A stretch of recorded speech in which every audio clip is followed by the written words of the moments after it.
একের পর এক নতুন গল্প আসছে জি বাংলার পর্দায়। পূবের ময়নার পরে এবার জি বাংলাতে আসছে 10 সিনেমার ধারাবাহিক। হ্যাঁ, অনেকদিন বাদে জি বাংলাতে ফিরছে 10 সিনেমা।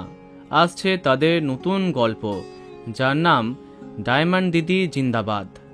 নামটা একটু অদ্ভুত, তবে আশা করি ধারাবাহিকের গল্প পছন্দ করবে দর্শক। এখানে প্রধান চরিত্রে আছেন টুম্পা অটোয়ালি খ্যাত ডোনা ভৌমিক এবং টেলি অভিনেতা আয়ান ঘোষ।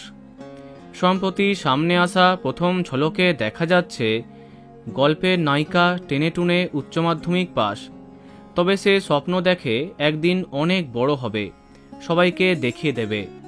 একটা দামি রেস্তোরাঁতে সে কাজ নেয়, কিন্তু ইংরেজি না জানাতে তাকে সেখান থেকে শেষমেশ বার করে দেয়া হয়। অপরদিকে গল্পের নায়ক একজন ফুড ব্লগার, সে গোটা বিষয়টা রেকর্ড করে।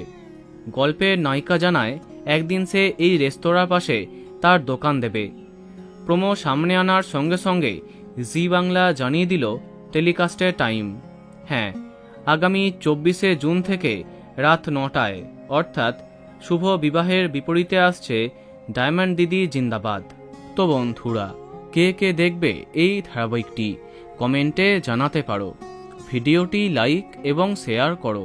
এই রকম আরও অনেক ভিডিও পেতে সাবস্ক্রাইব করো কারেন্ট বস। ধন্যবাদ।